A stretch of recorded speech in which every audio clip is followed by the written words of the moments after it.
বলে। এটা কি করবে, আমরা যখন আমরা খাবো তখন যখন আমাদের হচ্ছে ফিলিং মানে খাওয়া হয়ে যাবে তখন হচ্ছে এটা কি করবে, মিডিয়াল নিউক্লিয়াস তা হচ্ছে ইটিং কে ইনহেবিট করবে এবং ফুড ইনটেক কমায় দিবে। তাহলে হচ্ছে হাঙ্গার সেন্টার হচ্ছে ল্যাটারাল নিউক্লিয়াস এবং সেটাইটি সেন্টার মানে হচ্ছে যেটা খাওয়াকে ইনহেবিট করবে সেটা হচ্ছে মিডিয়াল নিউক্লিয়াস। আরেকটা আছে thirst centre, lateral nucleus hypothalamus মানে হাইপোথ্যালামাসের ল্যাটারাল নিউক্লিয়াস দেখছি আমরা হচ্ছে হাঙ্গার সেন্টার, কিন্তু ল্যাটারাল নিউক্লিয়াসের এই হাঙ্গার সেন্টার বাদে বাকি পার্টটা হচ্ছে মানে এটা হচ্ছে থার্স্ট সেন্টার, মানে এটা হচ্ছে আমাদের desire to drink water, it increases the desire to drink water and এটাকে থার্ড সেন্টার বলা হয়। তাহলে হচ্ছে হাইপোথ্যালামাস ফুড এবং ওয়াটার ইনটেক কে রেগুলেট করবে কিভাবে, ল্যাটারাল নিউক্লিয়াস হচ্ছে হাঙ্গার সেন্টার, মিডিয়াল নিউক্লিয়াস হচ্ছে স্যাটাইটি সেন্টার এবং হচ্ছে হাঙ্গার সেন্টার বলে ল্যাটারাল নিউক্লিয়াসের বাকি পার্টটা হচ্ছে থার্ড সেন্টার। এভাবে হচ্ছে এটা ফুড এবং ওয়াটার ইনটেক কে রেগুলেট করবে। এখন আসে ইমোশন এবং বিহেভিয়ার। আমরা জানি যে লিম্বিক সিস্টেম এবং প্রিফ্রন্টাল কর্টেক্স এগুলো হচ্ছে ইমোশন বিহেভিয়ার কন্ট্রোল করে। এর সাথে হাইপোথ্যালামাস আমাদের ইমোশন এবং বিহেভিয়ার কন্ট্রোল করবে। তাহলে হচ্ছে লিম্বিক সিস্টেম এবং প্রিফ্রন্টাল কর্টেক্সের সাথে মানে একসাথে কাজ করে হাইপোথ্যালামাস আমাদের ইমোশন এবং বিহেভিয়ার এগুলো হচ্ছে কন্ট্রোল করবে।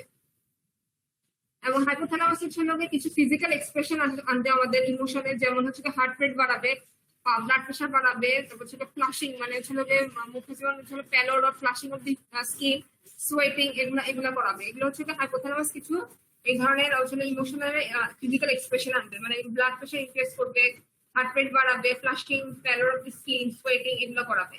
তাহলে আমরা দেখলাম যে হাইপোথ্যালামাস ইমোশন এবং বিহেভিয়ারের হচ্ছে হাইপোথ্যালামাসের একটা রোল আছে। এখন আসলে control of circadian rhythm. Circadian রিদমটা হচ্ছে একটা যে কোনো একটা হচ্ছে বডি সাইকেল, যেটা হচ্ছে মানে 24 ঘন্টা পর পর হচ্ছে এটা হচ্ছে অথবা হচ্ছে নির্দিষ্ট নিয়মে হচ্ছে, এটা হচ্ছে সার্কেডিয়ান রিদম। যেমন হচ্ছে আমাদের সার্কেডিয়ান রিদম যেমন অ্যাড্রেনাকর্টিক্যাল গ্ল্যান্ড থেকে যে হরমোনগুলো সিক্রেট হয়, কর্টিসল, যেমন নির্দিষ্ট টাইমে সিক্রেট হয় মানে প্রতিদিন বডি, এগুলো হচ্ছে সার্কেডিয়ান রিদমের আন্ডারে পড়ে এবং এগুলো হচ্ছে হাইপোথ্যালামাস কন্ট্রোল করবে। হাইপোথ্যালামাস হচ্ছে মেনি সার্কেডিয়ান রিদম কন্ট্রোল করবে, বডি টেম্পারেচার আছে কন্ট্রোল করবে, অ্যাড্রেনাকর্টিক্যাল অ্যাক্টিভিটি কন্ট্রোল করবে, হচ্ছে রেনাল সিক্রেশন কন্ট্রোল করবে, ইভেন স্লিপ এবং ওয়েকফুলনেস এটা হচ্ছে হাইপোথ্যালামাস কন্ট্রোল করে। স্লিপ এবং ওয়েকফুলনেস এটা হচ্ছে হাইপোথ্যালামাস কন্ট্রোল করে এবং স্লিপ এবং ওয়েকফুলনেস এটা হচ্ছে সার্কেডিয়ান রিদমের আন্ডারে পড়ে। তাহলে দেখো 7টা মেইন ফাংশন হচ্ছে হাইপোথ্যালামাসের। একটা অটোনমিক সিস্টেম, প্রত্যেকটা ফাংশন ইম্পর্টেন্ট বডির জন্য, প্রত্যেকটা ফাংশন। অটোনমিক ফাংশন আমি বললাম যে কোন কোন নিউক্লিয়ার প্যারাসিম্পথেটিক এবং সিম্পথেটিক স্টিমুলেশন করে, এন্ডোক্রাইন কন্ট্রোল করে কিছু ফাংশন, নিউরোসিক্রেশন করে হচ্ছে দেখলাম যে তোমরা সুপ্রাঅপটিক এবং প্যারাসিম্পথেটিক নিউক্লিয়াস থেকে। তারপর টেম্পারেচার রেগুলেশন করে, এটা আমরা পরে আবার দেখবো ভালো করে। আর regulation of food and water intake, hunger centre একটা আছে, একটা আছে স্যাটাইটি সেন্টার, একটা third centre. Emotion behaviour control করবে এবং হচ্ছে সার্কেডিয়ান রিদমটাকে কন্ট্রোল করবে। মানে বিভিন্ন সার্কেডিয়ান রিদম আছে, এগুলোতে হাইপোথ্যালামাসের রোল প্লে করে। তাহলে এখানে এতটুকুর মধ্যে ইম্পর্টেন্ট যেটা সেটা হচ্ছে ফাংশনটা, ফাংশনের ডেসক্রিপশন গুলো এবং কোন নিউক্লিয়াস কি করে। এটা একটা চার্ট করে আছে নিউক্লিয়াসের, তোমরা একটা বই থেকে দেখে নিবে, আমি আনি নেই। সুপ্রাঅপটিক নিউক্লিয়াস হচ্ছে ভ্যাসোপ্রেসিন ডিক্রিজ করে, প্যারাভেন্ট্রিকুলার নিউক্লিয়াস অক্সিটোসিন, প্রিঅপটিক অ্যাডজিও নিউক্লিয়াস হচ্ছে parasympathetic response, posterior lateral nucleus sympathetic system. তারপর কোনটা টেম্পারেচার, কোনটা হচ্ছে ইটিং, স্যাটাইটি সেন্টার, এগুলো সবগুলো আলাদা আলাদা আছে, এগুলো দেখে নিবে একটু। ভিতরে এগুলো ডেসক্রিপশনের ভিতরেও আসলে আলাদা করে চার্টেও আছে। এতটুকু তো বুঝা গেছে না? জি ম্যাডাম। আচ্ছা,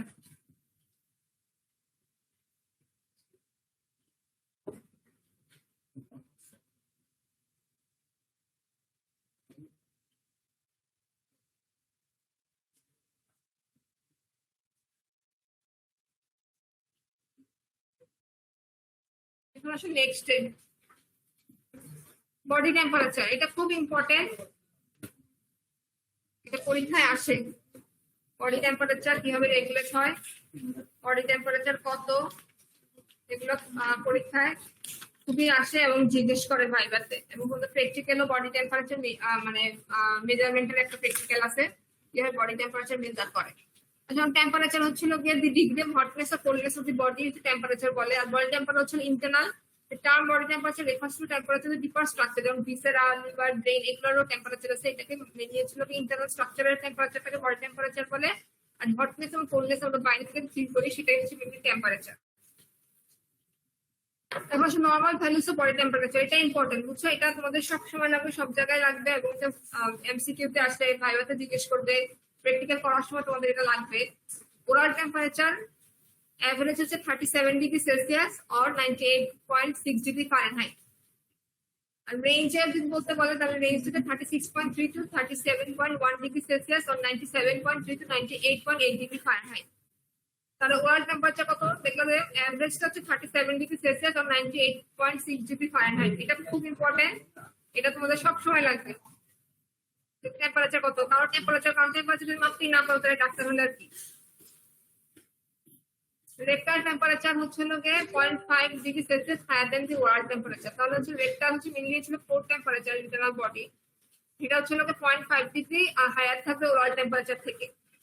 আর স্পোটাল টেম্পারেচার একটা আছে, সেটা হচ্ছে 32 ডিগ্রি সেলসিয়াস। এক্সিলারি টেম্পারেচার, যেটা আমরা হচ্ছে লোকে সবসময় মাপি, যেটা মানে কমনলি এক্সিলারি টেম্পারেচার, সেটা হচ্ছে লোকে 0.5 ডিগ্রি সেলসিয়াস লেস দেন দি ওরাল টেম্পারেচার।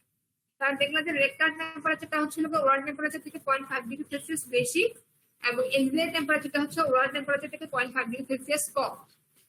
তাহলে আমরা যখন এক্সিলারি টেম্পারেচার মাপি তখন আমাদের হচ্ছে লোকে সাথে হচ্ছে লোকে যোগ করতে হয় টেম্পারেচার সাথে। এক্সাক্ট টেম্পারেচার না, এক্সাক্ট টেম্পারেচার ওয়ার্ল্ড টেম্পারেচার বা রেক্টাল টেম্পারেচার হচ্ছে এক্সাক্ট টেম্পারেচার।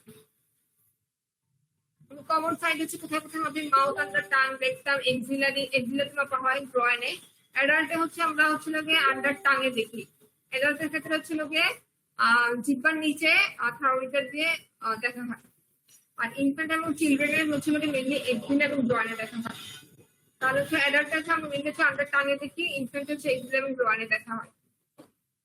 তার দেখলা তো কমন, এটা হচ্ছে নর্মাল ভ্যালুস গুলো ইম্পর্টেন্ট এবং সাইড গুলো ইম্পর্টেন্ট, এটা হচ্ছে ভাইবাতে জিজ্ঞেস করে কিন্তু। এখন আসলে কোর টেম্পারেচার, দুটো টার্ম আছে, কোর টেম্পারেচার এবং শেল টেম্পারেচার। কোর টেম্পারেচার কি, core temperature temperature of the interior of the body is called core temperature. বডির ভিতরে যে টেম্পারেচার সেটা হচ্ছে কোর টেম্পারেচার। নর্মাল ভ্যালু হচ্ছে 37 degree Celsius or 98.6 degree Fahrenheit.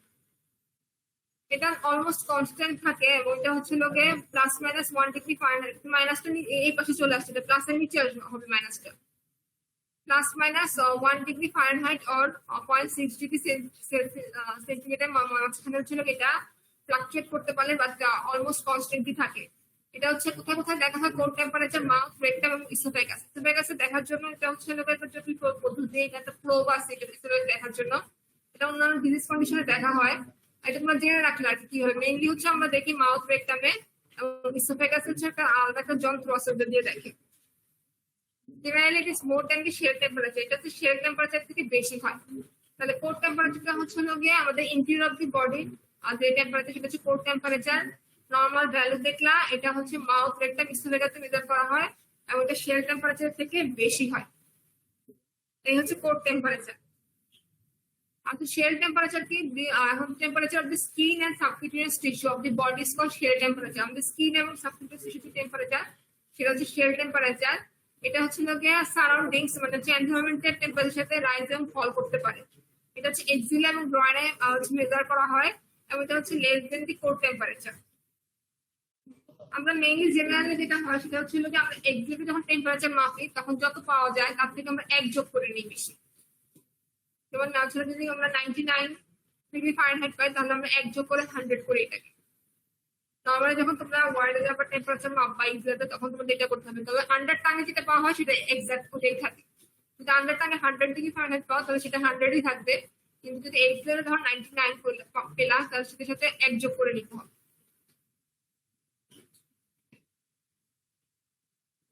এই হচ্ছে কোর টেম্পারেচার এবং শেল টেম্পারেচারের ধারণা। এটা বোঝা গেছে ততটুকু না?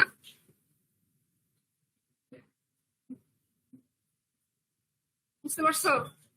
দেখো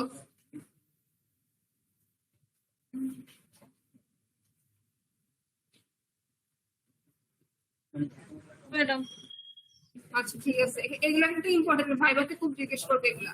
এবং এটা তোমাদের ইম্পর্টেন্ট হচ্ছে, এটা সবসময় মনে রাখতে হবে। থার্ড ইয়ারে যখন তোমরা এতে যাবা ওয়ার্ডে যাবো প্রথম, তখন কিন্তু তোমাদের টেম্পারেচার মাপতে দিবে। তখন যদি এটা না করো তখন কিন্তু এটা একটা সমস্যা হবে। টেম্পারেচার হচ্ছে সব সময় মাপতে হবে তোমাদের।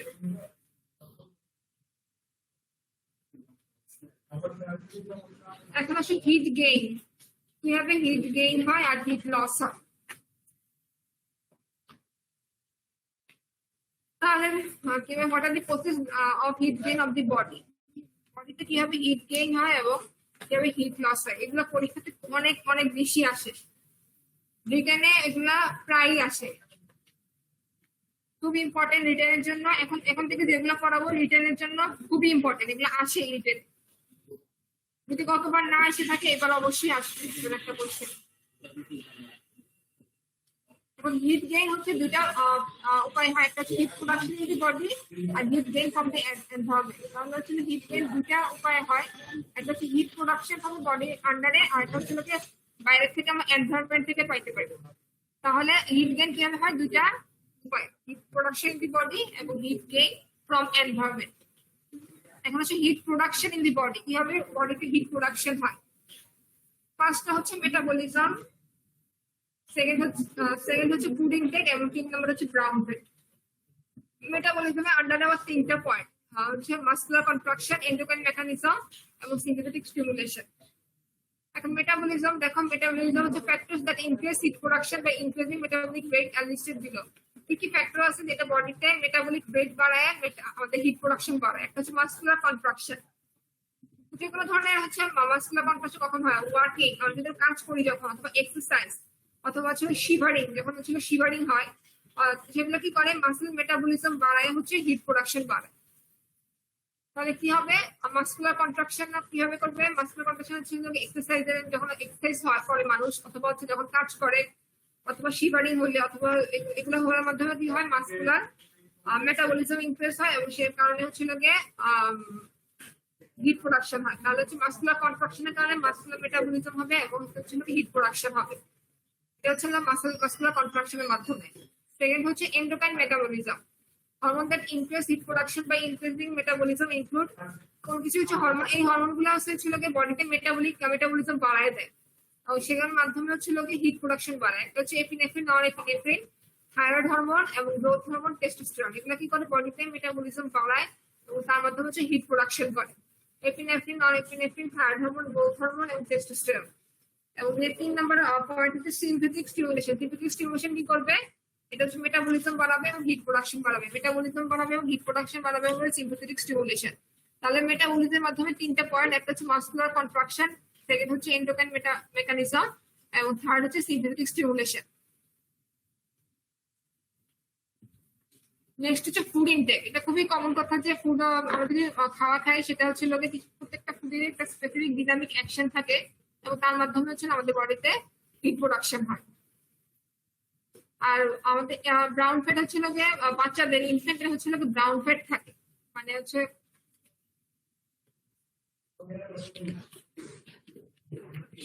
ব্রাউন ফ্যাটটা কি করবে, এটা হচ্ছে ব্রাউন ফ্যাট হচ্ছে হাই রেট মেটাবলিজম, ব্রাউন ফ্যাটের মেটাবলিজম রেট বেশি এবং হচ্ছে এটা থার্মোজেনিক ফাংশন আছে, যেটার মাধ্যমে হচ্ছে এটা হিট প্রোডাকশন করে বডিতে। তাহলে ব্রাউন ফ্যাট এর ইনফ্যান্টের ব্রাউন ফ্যাটটা হচ্ছে মেটাবলিজম করে এবং হচ্ছে সেটা হচ্ছে হিট প্রোডাকশন করে। তাহলে বডিতে হিট 3 ভাবে প্রোডাকশন হয়, একটা হচ্ছে মেটাবলিজমের মাধ্যমে এবং ফুড ইনটেকের মাধ্যমে, ব্রাউন ফ্যাট অফ দি ইনফ্যান্টের মাধ্যমে। মেটাবলিজম হচ্ছে মাসকুলার কন্ট্রাকশনের মাধ্যমে, এন্ডোক্রাইন মেকানিজম এবং সিনথেটিক স্টিমুলেশনের মাধ্যমে। এই 3টা হচ্ছে হিট বডিতে হিট প্রোডাকশনের উপায়। আর আরেকটা বুঝতে হচ্ছে heat gain from the environment. Environment থেকে আমরা হিট কিভাবে পাই, by direct radiation from the sun or heated ground. সূর্য থেকে ডাইরেক্ট রেডিয়েশনের মাধ্যমে আসতে পারে, অথবা কোনো মানে হিটেড গ্রাউন্ড, মানে কোনো গরম গরম জিনিসের কাছ থেকে আমরা হিট গেইন করতে পারি, অথবা by reflected radiation from the sky থেকে রিফ্লেক্টেড রেডিয়েশনের মাধ্যমে হয়। তাহলে হচ্ছে এনভায়রনমেন্ট থেকে 2টা উপায় হয়, একটা হচ্ছে direct radiation from the sun অথবা হিটেড গ্রাউন্ড, আর by reflected radiation from the sky. তাহলে আমরা যেটা দেখলাম, হিট গেইন 2টা উপায়, একটা হচ্ছে হিট প্রোডাকশন আর একটা হচ্ছে heat gain from the environment. Heat production হয় 3টা উপায়ে বডিতে, metabolism, food intake, brown fat, আর হিট গেইন হচ্ছে 2টা উপায়। যেটা হচ্ছে এনভায়রনমেন্ট থেকে হয়। এই দুটো উপায় হচ্ছে বডিতে হিট গেইন হয়। এতটুকু বোঝা গেছে কিনা দেখো, একটু পরে দেখা বোঝা গেছে কিনা।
বুঝছো তো না এতটুকু?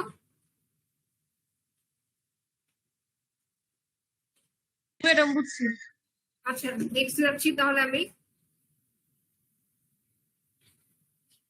এখন হচ্ছে হিট লস কিভাবে হয়। হিট লস হচ্ছে কয়েকটা উপায় হয়। একটা হচ্ছে radiation, conduction, evaporation of water, respiration এবং ইউরিনেশন, ডেফিকেশন। এটাও important.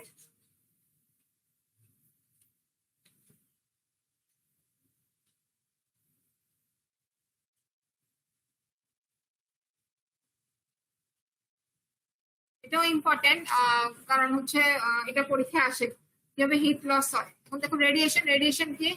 It is the transfer of the heat by infrared electromagnetic wave from one subject to another at a different temperature with which it is not in contact. মানে radiation হচ্ছে একটা object থেকে, main কথা হচ্ছে যেটা সেটা বলি, একটা অবজেক্ট থেকে আরেকটা অবজেক্টে হিটে যাবে, হিট যাবে কিন্তু হিট লস হবে। মানে এক অবজেক্ট, একটা হিটেড অবজেক্ট থেকে তার হিট লস করবে, কিন্তু ওই দুটো অবজেক্ট হচ্ছে কন্টাক্টে থাকবে না। মানে একটা আরেকজনের কন্টাক্টে থাকবে না, কিন্তু একটা থেকে আরেকটাতে হিট যাবে এবং যার থেকে হিট চলে যাবে সেই হিট লস করবে। যার মানে যে অবজেক্টে হিট যাবে সে আবার হিট গেইন করবে আর কি। ব্যাপারটা হচ্ছে এরকম। মানে রেডিয়েশন হচ্ছে একটা মানে হিট ট্রান্সফার হবে, যেটা ইনফ্রারেড ইলেকট্রোম্যাগনেটিক ওয়েভের মাধ্যমে হবে একটা সাবজেক্ট থেকে আলাদা সাবজেক্টে। দুটো সাবজেক্টের টেম্পারেচার ডিফারেন্ট থাকবে এবং এটা হচ্ছে একে অন্যের কন্ট্যাক্টে থাকবে না। এবং যার থেকে হিট যাবে সে হিট লস করবে, কিন্তু যার মধ্যে যাবে সে কিন্তু আবার হিট গেইন করবে। তাহলে হিট লস হচ্ছে রেডিয়েশনের মাধ্যমে হয়। রেডিয়েশন হচ্ছে দুইটা সাবজেক্ট কন্ট্যাক্টে থাকবে না, ইনফ্রারেড ইলেকট্রোম্যাগনেটিক ওয়েভের মাধ্যমে এক সাবজেক্ট থেকে আরেক সাবজেক্টে হিট ট্রান্সফার হবে। এটা হচ্ছে রেডিয়েশন।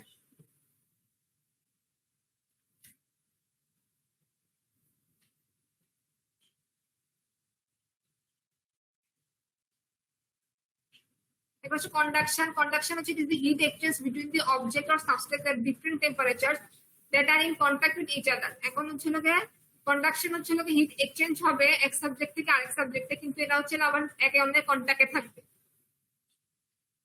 ঠিক আছে, আগেরটা দেখছি আমরা রেডিয়েশন একটা আরেকটা কন্টাক্টে ছিল না, কিন্তু এখানে আবার এক সাবজেক্ট আরেক সাবজেক্ট কন্টাক্টে থাকবে এবং এক সাবজেক্ট থেকে আরেক সাবজেক্টের হিট যাবে এবং যার থেকে হিট যাবে সে হিট লস করবে। এটা হচ্ছে কন্ডাকশন।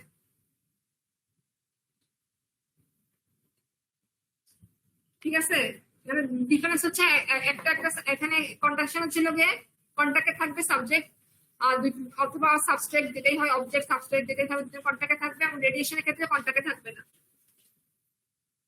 এখন হচ্ছে evaporation of water. Water is evaporated from the skin by insensible perspiration and sweating. Evaporation আমাদের হচ্ছে বডি থেকে ইভাপোরেশন চলে বাষ্পায়িত হয়ে যায় আর কি, সেটা হচ্ছে ইনসেন্সিবল পার্সপিরেশন। ইনসেন্সিবল পার্সপিরেশন কি? যেটা হচ্ছে ডিফিউশনের মাধ্যমে হবে স্কিন এবং লাংস থেকে।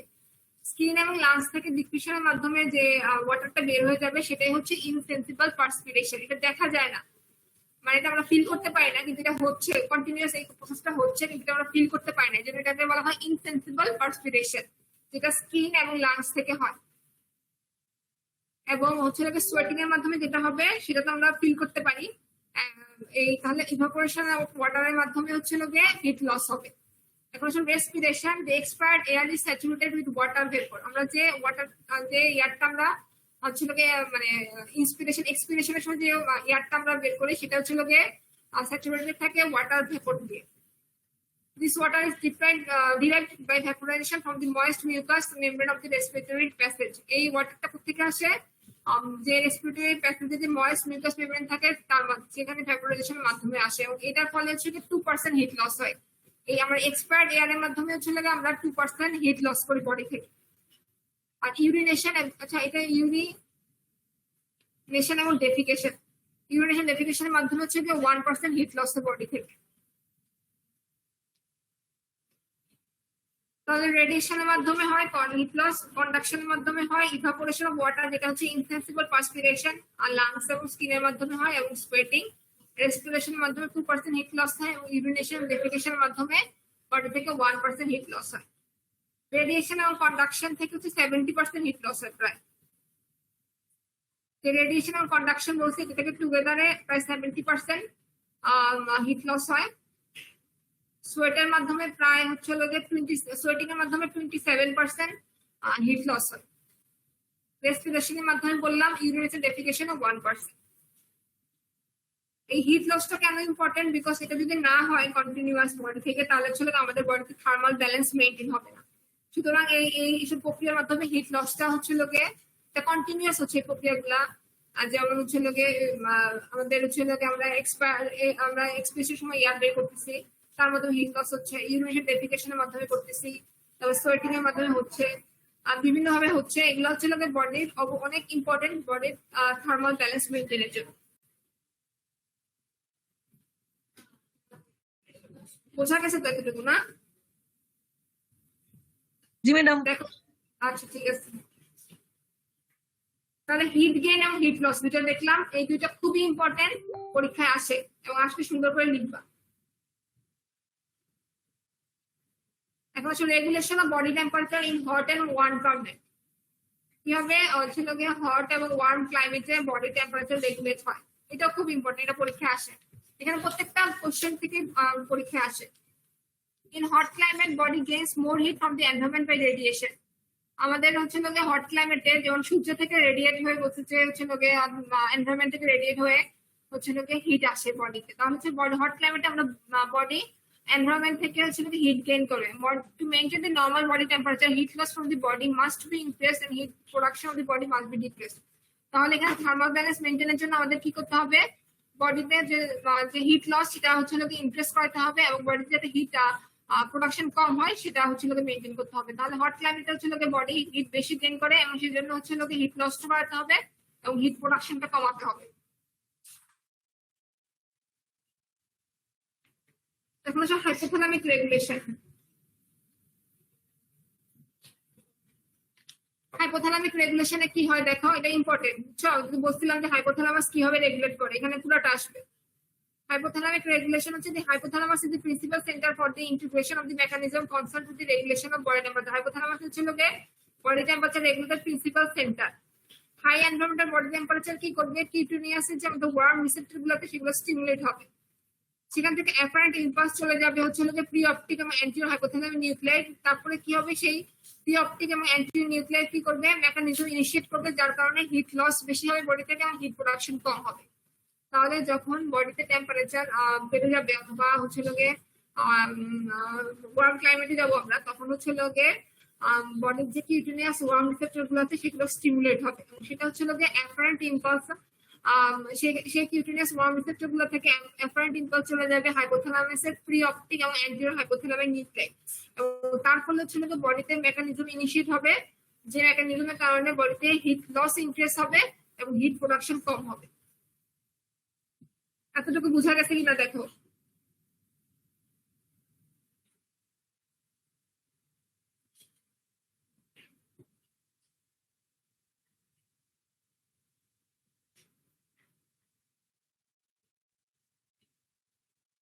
বোঝা গেছে? জি ম্যাডাম। ঠিক আছে, তাহলে এখন আসলে বললাম যে হিট ইনক্রিজ লস, মানে হিট লসটা ইনক্রিজ করতে হবে। কি কিভাবে হবে? এটা একটা হবে কিউটিনিয়াস ভেসোডাইলেশনের মাধ্যমে। কিউটিনিয়াস ভেসোডাইলেশন করলে কি হবে? ব্লাড সাপ্লাই বাড়বে স্কিনে, এবং সেখান থেকে হিট ট্রান্সফার হবে হচ্ছে core of the body to the skin, এবং তার ফলে সোয়েটিংও বাড়বে।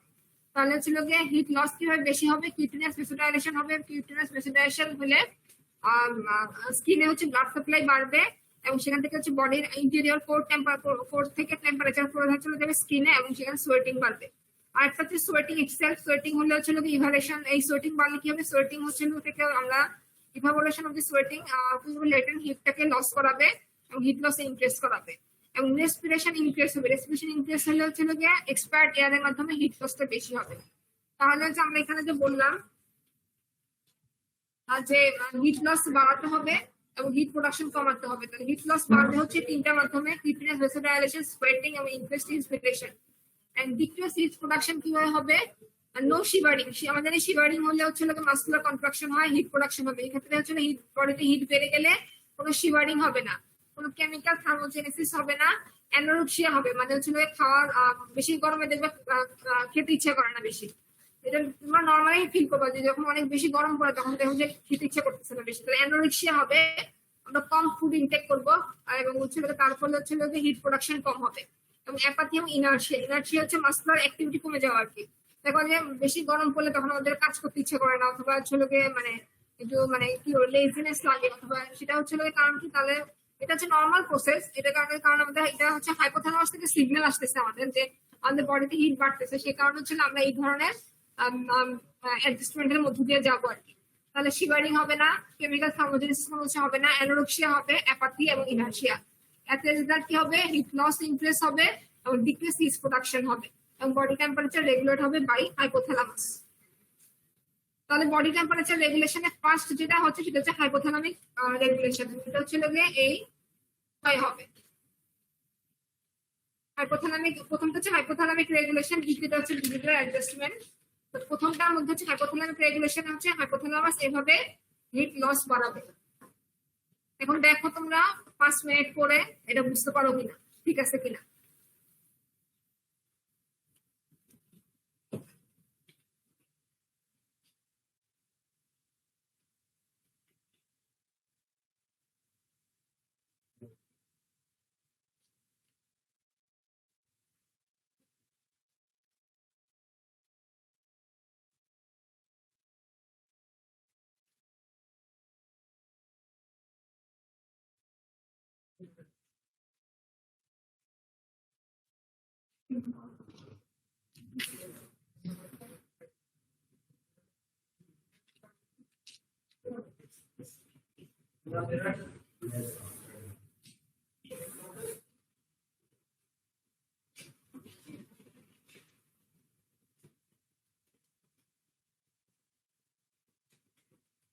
বুঝা গেছে তো না? এই হাইপোথ্যালামিক রেগুলেশন থেকে কিন্তু এটা আলাদাভাবে কোশ্চেন আসে, কিন্তু শুধুমাত্র হাইপোথ্যালামাসের রেগুলেশনটাও আসে। পুরো কোশ্চেনটা আসে যে বডি টেম্পারেচার কিভাবে মেইনটেইন হয় হট এবং ওয়ার্ড ক্লাইমেটে, অথবা শুধু এইভাবে আসতে পারে কিভাবে হাইপোথ্যালামাস কন্ট্রোল করে। তাহলে হাইপোথ্যালামাস কন্ট্রোল করলে শুধু এতটুকু প্রশ্ন লিখবে হাইপোথ্যালামাস, আর যদি পুরোটা আসে তার নেক্সট পয়েন্টটাও লিখতে হবে। নেক্সট হচ্ছে বিহেভিয়ারাল অ্যাডজাস্টমেন্ট। একটা দেখছি আমরা হাইপোথ্যালামিক রেগুলেশন, আর নেক্সট হচ্ছে বিহেভিয়ারাল অ্যাডজাস্টমেন্ট। তাহলে হচ্ছে the cerebral cortex also plays an important role in thermoregulation. হাইপোথ্যালামাসের পর হচ্ছে cerebral cortex হচ্ছে থার্মোরেগুলেশনে ইম্পর্টেন্ট রোল প্লে করে। যখন বডির ইন্টারনাল টেম্পারেচার বেড়ে যায়, when the internal body temperature becomes too high, signals from the brain temperature controlling areas gives the person a signal of feeling warm. যখন বডিতে টেম্পারেচার বেড়ে যাবে তখন হচ্ছে যে টেম্পারেচার কন্ট্রোলিং এরিয়া আছে সেটা পার্সনকে সিগন্যাল দিবে যে বডিতে ওয়ার্ম ফিল হচ্ছে অথবা গরম অনুভূত হচ্ছে। তখন সেই পার্সন কি করবে, কিছু বিহেভিয়ার অ্যাডজাস্টমেন্টের মাধ্যমে যাবে বডি টেম্পারেচার ডিক্রিজ করার জন্য। সেই বিহেভিয়ার অ্যাডজাস্টমেন্ট গুলো কি, ইনার্শিয়া, ওদেরকে প্রথম আগেরবার বলছি যে মাসকুলার অ্যাক্টিভিটি কমাই দিবে, হিট প্রোডাকশন কম হবে। তারপর হচ্ছে সার্কুলেশন হবে, যখন ফ্যান চালাবে, যখন আমাদের গরম লাগে তখন আমরা ফ্যান চালাই। এটা এই সিগন্যালটা কোথেকে আসে, এটা সেরিব্রাল কর্টেক্স থেকে আসে যে আমাদের মানে গরম লাগছে এখন ফ্যান চালাতে হবে। তারপর ছিল টেকিং কোল্ড ড্রিঙ্কস, আমরা ছিল ঠান্ডা ড্রিঙ্ক অথবা ঠান্ডা পানি খাই। আর taking bath in cold shower, ঠান্ডা পানিতে ছিল শাওয়ার নেয়। Lying bare body in cold floor, দেখা যায় যে ছিল ঠান্ডা মাটিতে শুয়ে থাকে। সিটিং আন্ডার এ ট্রি, বাইরে থাকলে অনেকে হচ্ছে গ্রামে দেখা যায় যে গাছের নিচে বসে আছে বাতাস লাগার জন্য। এগুলো হচ্ছে বিহেভিয়ার অ্যাডজাস্টমেন্ট। যখন আমাদের সেরিব্রাল কর্টেক্স ছিল যখন আমাদের সিগন্যাল দেয় যে না আমাদের গরম লাগছে, তখন এইসব বিহেভিয়ার অ্যাডজাস্টমেন্ট আমরা দেখবো রেগুলার ডে টু ডে লাইফে আমরা করি। যেমন হচ্ছিল ফ্যান চালানো, কোল্ড ড্রিঙ্ক খাওয়া, তারপর হচ্ছে ঠান্ডা পানিতে গোসল করা, বাতাস মানে তারপর হচ্ছে লোকে ঠান্ডা বাতাসে সেখানে দাঁড়িয়ে থাকা অথবা ইয়ে নিচে বসা, গাছের নিচে, এগুলো আমরা নিজেরা করি। এটার মাধ্যমে আমরা হচ্ছে লোকে বডিতে টেম্পারেচার রেগুলেট করি, মানে যখন হট অথবা ওয়ার্ম ক্লাইমেট হয়। বুঝা গেছে তো? ওটা সুন্দর জিনিস, এরকম কঠিন কিছু না।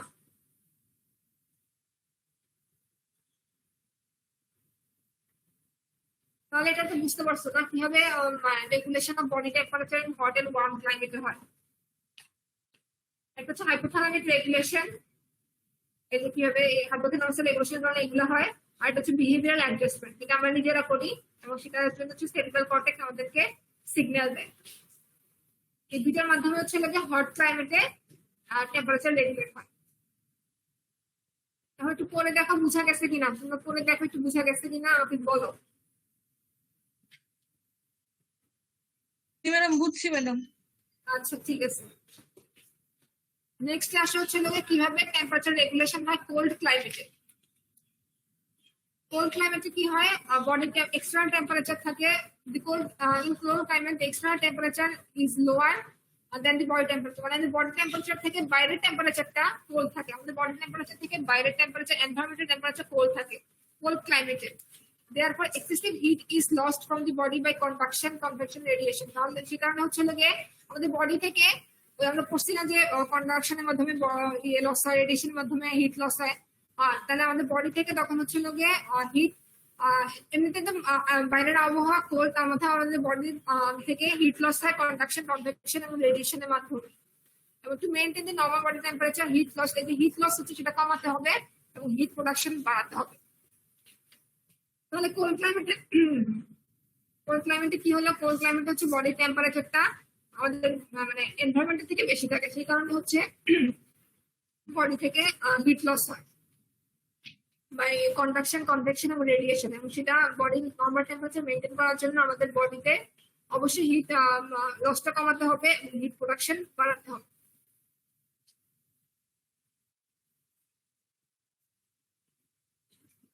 আচ্ছা 5 মিনিট একটু ব্রেক দিই, আমার একটু গলাটা ইয়ে করতেছে কথা বলতে বলতে। 5 মিনিট তোমরা আগের পড়াগুলো একটু পড়ো, দেখো তোমাদের কোনো বুঝতে সমস্যা আছে কিনা, তাহলে জানাবো। 5 মিনিট পর আমি আবার স্টার্ট করতেছি।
তাহলে আমরা কি দেখলাম, দেখলাম যে হচ্ছে বডিতে কোল্ড ক্লাইমেটে আমাদের বডি থেকে হিট প্রোডাকশনটা বাড়াতে হবে এবং হিট লস কমাতে হবে।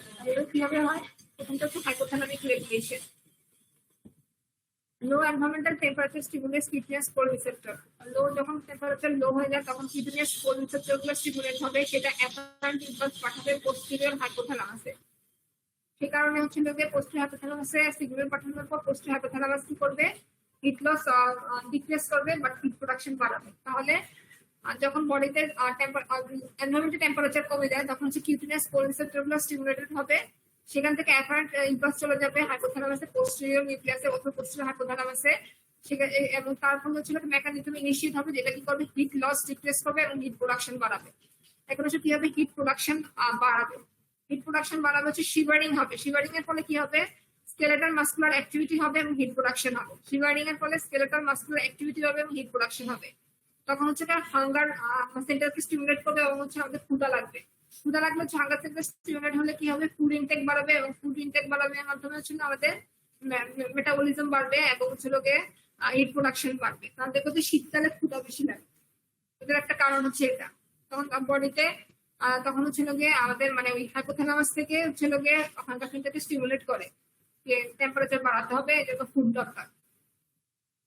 ইন কেস ভলান্টারি অ্যাক্টিভিটি বাড়ার কারণে হচ্ছে হিট প্রোডাকশন বাড়বে এবং এপিনেফ্রিন নন এপিনেফ্রিন সিক্রেশন বাড়বে। এপিনেফ্রিন নন এপিনেফ্রিন সিক্রেশনের বাড়ানোর কারণে মেটাবলিজম বাড়বে এবং হিট প্রোডাকশন হবে।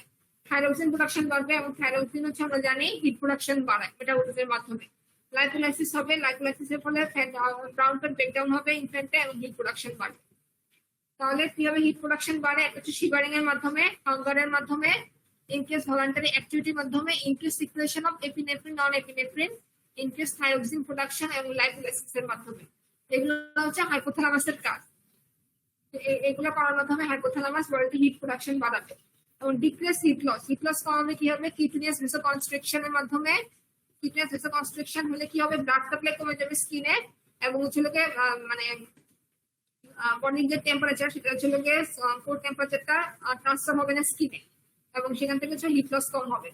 এবং কার্লিং আপ এবং হ্যাবিফিকেশন, কার্লিং আপ হচ্ছে আমরা শীতকাল দেখবা যে মানে খুব এরকম ইয়ে হয়ে থাকে না, বডি কি বলে একদম মানে হাত পা কাছাকাছি এনে একদম কার্লিং আপ হয়ে থাকে আর কি। সে কারণে হচ্ছে কার্লিং আপ হলে বডিতে হিট লস কম হবে। এবং হরিপিলেশন হচ্ছে গিয়ে ওই যে দেখবো যে শীত কাটালে যেটা মানে গায়ের লোম ছিল দাঁড়িয়ে যায়, সেটা হচ্ছে হরিপিলেশন এবং এটার মাধ্যমে হচ্ছে হিট লসটা কম হবে। তাহলে কিউটিনিয়াস ভেসোকনস্ট্রিকশনের মাধ্যমে, কার্লিং আপ এবং হরিপিলেশন এগুলোর মাধ্যমে হচ্ছে হিট লস কম হবে। তাহলে এগুলো হচ্ছে হাইপোথ্যালামাসের কাজ। এভাবে হাইপোথ্যালামাস হচ্ছে কোল্ড টেম্পারেচারে বডি কোল্ড ক্লাইমেটে বডি টেম্পারেচার রেগুলেট করে।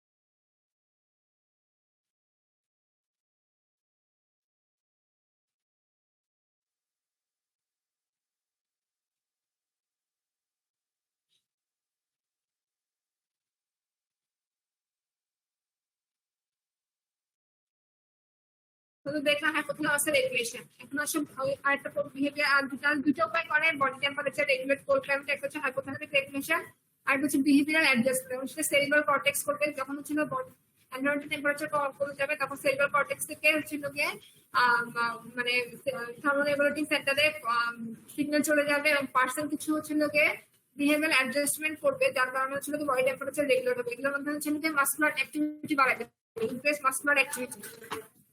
হচ্ছে ওয়ারিং ওয়ার্ম ক্লথ, শীত লাগলে আমরা গরম কাপড় পরি, এটা একটা বিহেভিয়ার অ্যাডজাস্টমেন্ট। এবং হচ্ছে remaining close to the fire, শীতকালে আমরা হচ্ছে ফায়ার মানে আগুন জ্বালায়, যে আগুন জ্বালায় হচ্ছে হাত পা গরম করে, এটা হচ্ছে এক ধরনের বিহেভিয়ার অ্যাডজাস্টমেন্ট। এবং ইউজ অফ হট ড্রিঙ্ক, শীতকালে আমরা গরম হচ্ছে চা কফি গরম যে কোনো হচ্ছে জিনিস খাই, সেটাও তো এক ধরনের বিহেভিয়ার অ্যাডজাস্টমেন্ট। এর মাধ্যমে হচ্ছে আমরা শীতকালে অথবা হচ্ছে কোল্ড ক্লাইমেটে বডি টেম্পারেচার রেগুলেট করি। তাহলে কোল্ড ক্লাইমেটে বোঝা গেছে তো না, ওই হট টেম্পারেচারের মতনই দুইটাই একই ধরনের, একটা হাইপোথ্যালামিক রেগুলেশন এবং বিহেভিয়ারাল অ্যাডজাস্টমেন্ট, একটা অপোজিট আর কি। এবং এই দুটাই হচ্ছে পরীক্ষায় আসে রিটেনে, কিভাবে মানে হয় ওয়ার্ম ক্লাইমেটে আসতে পারে অথবা হচ্ছে হট কোল্ড ক্লাইমেটে আসতে পারে। আসতে এটা যদি আসে শুধু হাইপোথ্যালামাসে, যেমন এইভাবে আসে শুধু how hypothalamus regulates temperature in hot and warm climate, hot warm and যেখানে কোল্ডও আসবে। তাহলে হচ্ছে শুধু হাইপোথ্যালামিক রেগুলেশনটা লিখবো যদি হাইপোথ্যালামাসের কথা বলে। আর যদি আসে যে কিভাবে টেম্পারেচার রেগুলেট হয় ইন হট আর ওয়ার্ম ক্লাইমেট, তাহলে পুরোটা লিখতে হবে। হাইপোথ্যালামিক রেগুলেশন লিখতে হবে, বিহেভিয়ারাল অ্যাডজাস্টমেন্ট লিখতে হবে। এই আইটেমটা থেকে এগুলোই হচ্ছে ইম্পর্টেন্ট। হাইপোথ্যালামাসের নিচে কি কি আছে, কাজ কি কি, তারপর হচ্ছে এই টেম্পারেচার কিভাবে রেগুলেট হয়, প্রথম হিট লস হিট গেইন কিভাবে হয়, এবং কিভাবে বডি টেম্পারেচার হট এবং ওয়ার্ম ক্লাইমেটে মেনটেন হয়। এবং এখান থেকে কিন্তু পরীক্ষায় আসে, এগুলো রিটেনে খুব আসে, তোমরা কোয়েশ্চেন দেখবা রিটেনে এগুলো অনেক আসে, এবং অবশ্যই পড়বা ভালো করে। এগুলো কোনো কঠিন, তেমন কঠিন কিছু না, এগুলো খুব কঠিন কিছু না, এগুলো খুবই নর্মাল কথাবার্তা, পড়লেই বুঝবা তোমরা।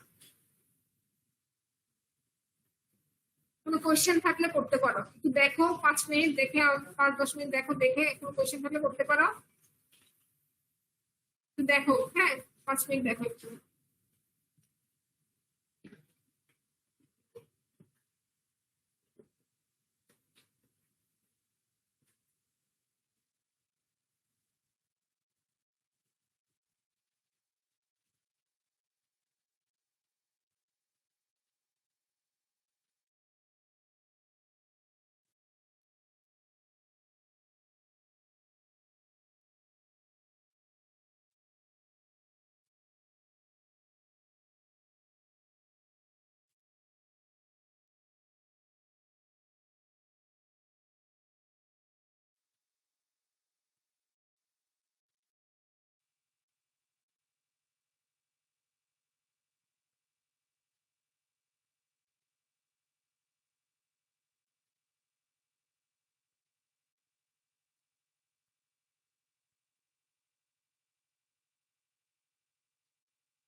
কোনো কোয়েশ্চেন আছে কি তোমাদের?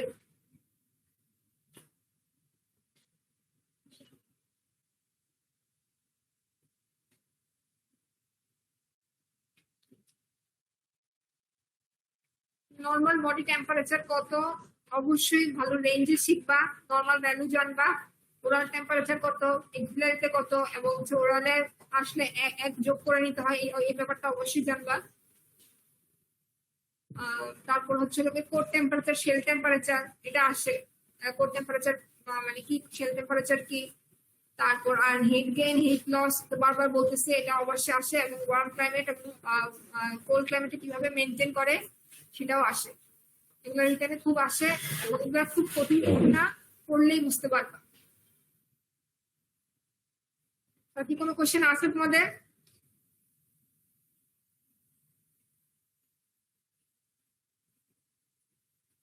কেউ কিছু বলতেছো না যে?